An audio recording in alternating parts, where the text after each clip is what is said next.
शुक्रिया उपासना। हमारे सेशन में 4 तो एक्सपर्ट ही हैं, हम तो 3 हैं जो वक्ता है असली। इस तरह से इंटरेक्ट करेंगे। और मैं जो अधिकतर चीज़ें मैंने एक्चुअल में मैं बहुत ज़्यादा फैसिनेटेड हो गई जब उनको मैंने सुना, उनके इंटरव्यूज़ वगैरह।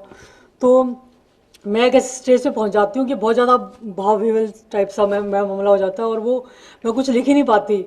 मतलब भीतर भीतर वही चीज़ चलती है। और मुझे इतनी अच्छी लगी उनकी पर्सनैलिटी, क्योंकि मेरा पहली बार उनसे इस तरह से मैंने हालांकि मुझे पैरेलल फिल्म्स अच्छी लगती हैं, लेकिन मणिकौल की फिल्में मैंने नहीं ना के बराबर देखी, तो विश्व सिनेमा तो ऐसे भी नहीं देखा।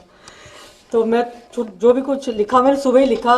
छोटे छोटे हिस्से मैंने कई सारे लिख लिए थे, लेकिन मुकम्मल आर्टिकल नहीं लिख पाई थी। और सुबह हाथों से उससे लिखा, पेन से टाइप भी नहीं कर पाई।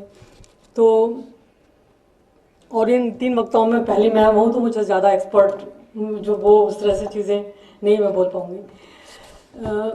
आज 2 दिवसीय युवा 2021 में जब हम हिंदी के युवा लेखक कला के विभिन्न रूपों के बीच संवाद स्थापित करने के प्रयास के लिए एकत्रित हुए हैं, तो यह सिलसिला सिर्फ एक लेख लिखने के बाद समाप्त नहीं हो जाना चाहिए। हर लेखक को इस दिशा में गंभीरता से काम करना चाहिए ताकि वह स्थिति लगभग संभव हो सकेगी जिसका जिक्र अशोक जी ने 1994 में लिखी अपनी पुस्तक समय से बाहर की दूसरी समीक्षा में किया है। हम कब उस खुले चौगान में मुक्त होकर सांस लेंगे जब भीमसेन जोशी के बगल में बतियाते हुए बैठे होंगे शमशेर, स्वामीनाथन के चित्रों को निहार रहे होंगे नसीर, अमरुद्दीन खां डागर, अरुण कोटकर की कविताएं सुन रही होंगी गंगूबाई हंगल, हबीब तनवीर का नाटक देखते होंगे अकबर पदमसी, और बिरजू महाराज आस्वाद में डूबे एक दूसरे से बेखबर पर एक दूसरे के प्रति बेहद सजग और चौंक करने। ये पढ़ने में मुझे इतना अच्छा लगा कि यदि अब भी हम इस तरह से हम प्रयास करें, जो ये पहला और कदम ये जो 2 दिन का प्रोग्राम है, तो हम अभी भी युवा जो हम अलग अलग फील्ड के हैं वो आपस में मिल के, और जैसे हम प्रतिरोध करेंगे, हम एक राइटर के तौर पे प्रतिरोध करेंगे, उससे ज़्यादा इफेक्ट होगा, क्योंकि हम जब सभी कलाओं के लोग मिलेंगे तो जो समय है उसके प्रति हम प्रतिरोध ठीक से कर पाएंगे। हालांकि ये उन निर्धनों का जहाँ नाम लिखा है उसमें बिरजू महाराज को छोड़कर भी कोई भी दुनिया में नहीं है, और लेकिन ऐसी कोशिश हमें करनी चाहिए जो 2 दिन से शुरू की है हमने, ये रज़ा फाउंडेशन ने। जब मैंने ये मणिकौल का नाम मैंने सुना तो मुझे लगा कि शायद मैं इन पर अच्छी तरह से बोल पाऊँगी, क्योंकि पहला सिनेमा की एक हिस्सा है वो। लेकिन मैंने उनकी फिल्में जब देखी तो कुछ मुझे सिर पैर समझ में नहीं आया। मैंने कई तरह से सेंध लगाने की कोशिश की कि मैं एक पोइट की तरह से कैसे देखूं, लेकिन जब मैंने उनके इंटरव्यू सुने तब मुझे मामला क्लियर हुआ, क्योंकि वो बता रहे हैं उसमें कि कैसे मैं फिल्म बनाता हूँ अपनी, और उनकी टेक्निक सबसे अलग थी।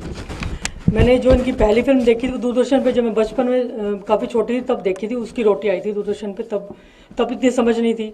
और जब 2005 में मैंने अमोल पालेकर की जो ये पहली फिल्म आई थी, तो मुझे पता चला कि ये विजयन देथा ने लिखी है, उनके उस पर है। तो मैंने जो पहली दुविधा जो थी मणिकौल की वो देखी, तो मुझे लगा कि उस टाइम ये बात समझ में आई कि कितनी पेशेंस चाहिए इस फिल्म को देखने के लिए, और जो हमारी अब की पीढ़ी है वो कैसे इतना पेशेंस, तब उसके पास तो शायद इतना धैर्य नहीं है। जैसे कल हम सिद्धेश्वरी देख रहे तो अधिकतर लोग बाहर ही थे, तो आप फिल्म तो देख चुके होंगे। तो जब मैंने उनका इंटरव्यू देखा और जो उदयन जी की किताब है उसकी वो पढ़ी, तब मुझे पता चला कि उनका जो फिल्म मेकिंग प्रोसेस है बिल्कुल अलग है। और सबसे पहले मुझे वो मुक्तिबोध के बहुत ज़्यादा करीब लगे। अपने जो हम हिंदी साहित्य में जो मुझे मुक्तिबोध जिस तरह से मुझे फैसिनेट करते हैं वैसे ही उन्होंने किया। और जैसे वो अज्ञात के मुक्तिबोध ने लिखा था, एक बार अज्ञात के एक हिस्से को ज्ञात बना लेने पर पहले से ज्ञात का कुछ भी नया रूप धारण कर लेगा। उसको ये नया रूप धारण करने दो, उसकी इस क्रिया में बाधा मत डालो। इसी तरह से अज्ञात की जो प्रति जो आस्था है मणिकौल की, जो ग्रेस की बात बता रहे थे अभी, क्या इसका नाम उस्मान, तो वो जैसे वो ग्रेस को वो हिस्सा बनाते हैं ब्रेसों के, उस तरह से तो सब उसमें उन्होंने अज्ञात की उसके प्रति उनकी बहुत आस्था थी, और उसी को लेकर उन्होंने केंद्र में रख के फिल्में बनाई। जैसे वो ऋत्विक घटक की तरह सेंसुअलिटी और ये सब, और उनकी तरह जो उनको दोनों को मिलाकर उन्होंने फिल्म साधने की कोशिश की, लेकिन उन्होंने उसको इम्प्लीमेंट अपने तरीके से किया। उनका मानना था कि जो पहले से स्थिर चीज़ें में जो चीज़ परिवर्तन कर रही है वह सिर्फ समय है। किसी भी दृश्य में समय ही वह फैक्टर जो उसे बदल रहा है। उसे ना कोई दृश्य की कोई वस्तु बदलती है, ना ही अभिनेता, ना ही कहानी। और जो सतह से उठता आदमी जो उन्होंने बनाई थी, मुक्तिबोध की 2 कविताओं के अंश लिए थे, 2 कहानियाँ और 2 आलेखों को लेकर फिल्म बनाई थी। उसमें वो जो मध्यम वर्ग की ज़िंदगी है उसकी विद्रूपताओं और विडंबनाओं का चित्रण करते हैं, जो उसके करैक्टर से मान लो चाहे उसमें सीक्वल नहीं है, लेकिन फिर भी वो जो उनके चेहरे से और उनसे चीज़ें पता चलती हैं। शुरुआत में जो टफ लगती है, बोरिंग जिसे बता रहे थे, वो बाद में जब उनका प्रोसेस समझ में आता है तब इतनी बोरिंग नहीं लगती वो। और उसी तरह ध्रुपद में भी समय और स्थान की जो इसने बात की थी अपने मिहिर ने, उस पर मैंने कुछ लिखा है, लेकिन वो मैं उसे छोड़ रही हूँ। और जो उनके एपिक में काफ़ी आस्था थी, वो कहते थे कि नैरेटिव, एपिक का जो नैरेटिव है वो काफ़ी महीन होता है और उसका हर स्टेज पर विकास होता है भले ही। लेकिन एक चीज़ और भी थी उनमें कि वो साहित्यिक कृति पे भी काम कर रहे थे, तो जो फर्स्ट राइटर होता है उसको वो पीछे छोड़ देते थे, उससे पहले राइटर वो बन जाते थे कि अपनी तरह से उसको मोल्ड करते चीज़ों को। और यदि इमोशन भी उनको दिखाना होता तो आर्टिफिशियल या नेचुरल लाइट की तरह के सहारे से वो इमोशन को दिखाते थे। तो मेरे लिए तो बहुत अलग चीज़ थी। सारी चीज़ें मैंने, जैसे फिल्म जैसे हम देखते हैं कि एंड है, शुरुआत है, एंड है, और सब चीज़ें मुझे बहुत अच्छी लगी। मुझे लगा कि ये तो मेरी फर्स्ट स्टेज है जो मैं इसमें जो मैं उनको जान रही हूँ। अभी आगे आगे मैं पूरी उम्र तक शायद उनको मैं इसमें दिलचस्पी लूँगी। और जो निर्माण की प्रक्रिया है उनकी, वो सुनने में तो दिलचस्प लगती है, लेकिन सोचने की बात है कि जब फिल्मों के लिए कोई बंधा स्क्रिप्ट नहीं होती और लोकेशन को जब लेकर कोई प्लान भी नहीं होता उनका, मतलब पर्टिकुलर प्लान नहीं होता कि खास उसी जगह में हम वो करेंगे, तो कितना काफ़ी कठिन काम रहता होगा कि किस तरह से वो उसमें काम करते हैं, एक पर्टिकुलर जगह पे ऑर्गेनाइज कैसे करते हैं उसको। जो उनकी टर्मिनोलॉजी भी है वो मैंने शायद लिखी भी है कि एक सीन के बाद दूसरे सीन को ऑर्गेनाइज करना काफ़ी मुश्किल काम होगा, लेकिन मणिकौल ने वो कर दिखाया।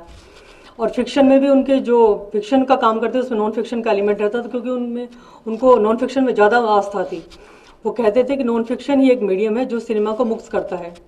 और जो उन्हें भारी भरकम इंस्ट्रूमेंट थे वो पसंद थे, बजाय की जो आजकल उस टाइम तो इतने छोटे स्तर के और जो पोर्टेबल टाइप के इंस्ट्रूमेंट नहीं थे, लेकिन उन्हें वही पसंद थे, बड़े इंस्ट्रूमेंट ज़्यादा पसंद थे, भारी भरकम इंस्ट्रूमेंट।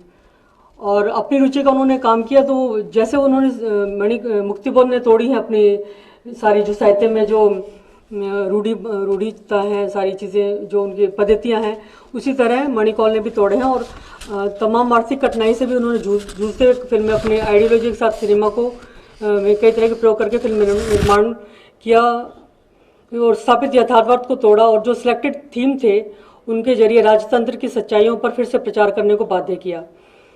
हालांकि फिल्म डिवीज़न ने भी उनका काफ़ी सपोर्ट किया और उनको कई फिल्में उस तरह उनको काम करने के लिए दिया उनकी रुचि के अनुसार।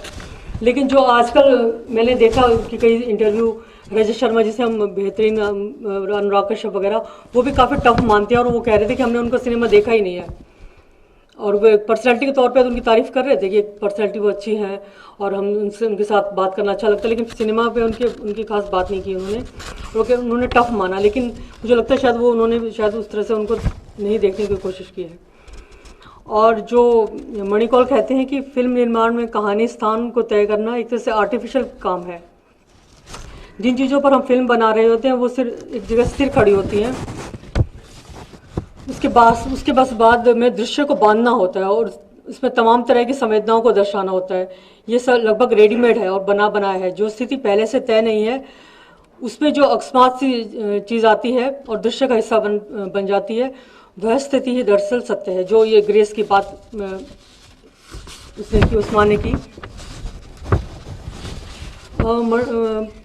बस ज़्यादा कुछ और मैंने कुछ ज़्यादा लिखा नहीं, बस ये सब